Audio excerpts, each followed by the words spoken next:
5월 30일 금요일 아침을 깨우는 말씀은 빌립보서 4장 1절에서부터 9절까지의 말씀입니다. 오늘의 제목은 주 안에 서라입니다.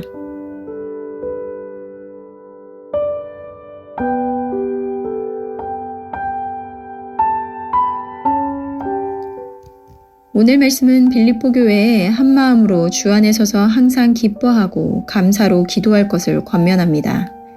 그리고 배우고 들은 바를 행하라 라고 말씀하고 계십니다. 오늘 4절 말씀에 주 안에서 항상 기뻐하라. 내가 다시 말하노니 기뻐하라. 마지막 권면의 말씀을 하면서 먼저 기뻐하라 라고 하는데 이것을 다시 강조하며 기뻐하라고 하십니다.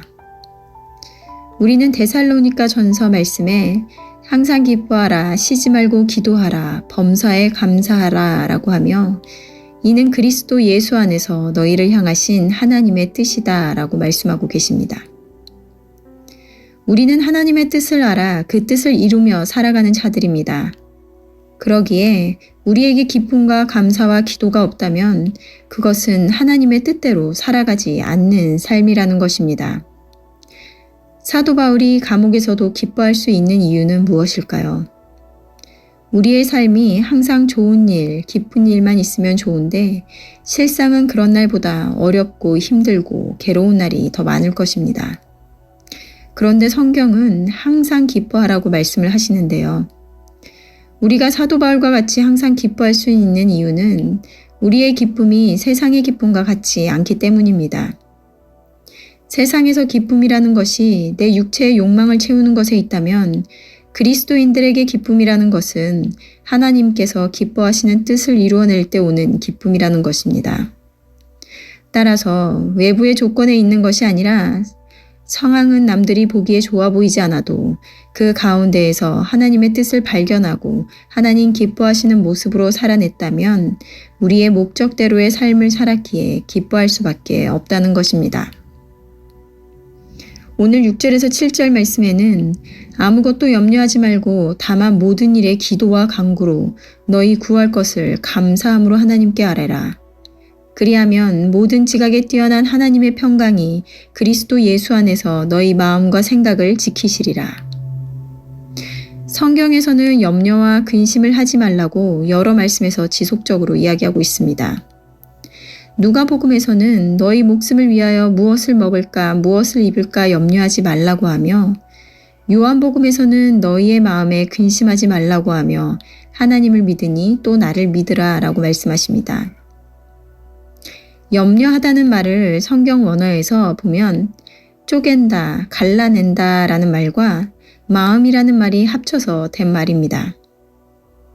염려는 이렇게 우리의 마음을 갈라놓고 마음이 갈라지면 온전한 사고를 할 수 없도록 만드는데요. 그렇게 되면 우리는 문제를 바로 바라보거나 올바른 방향으로 사고를 할 수 없게 됩니다. 하지만 단순히 염려는 우리가 문제를 온전히 해결하고 사고를 못하는 것을 넘어 이것은 불신앙과 연관이 있다는 것입니다. 하나님께서는 모든 염려를 내게 맡기라 라고 말씀하시며 이는 하나님께서 돌보심이라 라고 베드로전서를 통해서 말씀하고 계시며 하물며 오늘 있다가 내일 아궁이에 던져지는 들풀도 하나님이 이렇게 입히시거든 하물며 너희일까 보냐 라고 하시며 믿음이 작은 자들아 라고 말씀하시더라는 것입니다. 우리는 하나님의 전적인 주권을 믿는 자들입니다.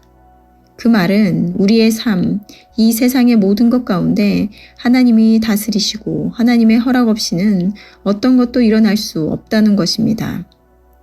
우리가 처한 고통의 상황, 예기치 못한 사고, 재앙 같은 현실, 모든 것이 하나님의 허락하신 것임을 고백하는 자들입니다.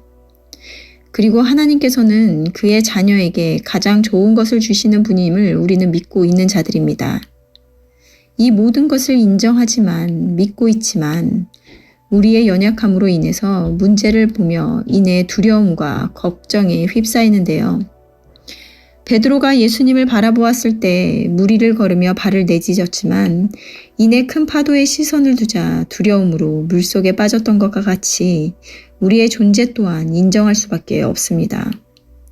그러기에 하나님께서는 그 순간 기도하라고 말씀을 하시는 것입니다. 아무것도 염려하지 말고 어떤 것도 염려하지 말고 다만 너희들이 할 것은 오직 모든 일에 기도와 간구로 구할 것을 구하라는 것입니다. 그런데 여기서 기도할 때 감사함으로 아뢰라 라고 말씀을 하십니다. 여전히 현실은 소망이 없어 보이지만 하나님께서 우리의 기도를 이루어 주실 것을 믿고 감사하며 또 동시에 그렇게 내 뜻대로 되지 않을지라도 나보다 그의 자녀에게 더 필요한 것이 무엇인지 아는 하나님 아버지께서 주신 것이기에 그것이 더 내게 좋은 것이라는 믿음으로 또 감사라는 것입니다. 그러한 마음으로 기도하며 나아가는 자들에게 하나님의 평강이 그리스도 예수 안에서 우리의 마음과 생각을 지키신다는 것입니다. 어떠한 환경과 상황이 우리를 예수 그리스도의 사랑으로부터 끊어낼 수 없도록 우리의 마음을 지키신다는 것입니다.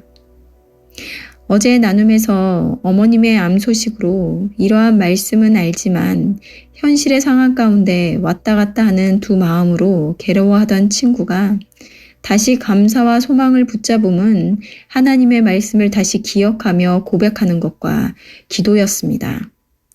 그럴 때 상황은 여전하나 그의 마음은 원망과 슬픔이 아니라 소망과 감사로 변하더라는 것입니다.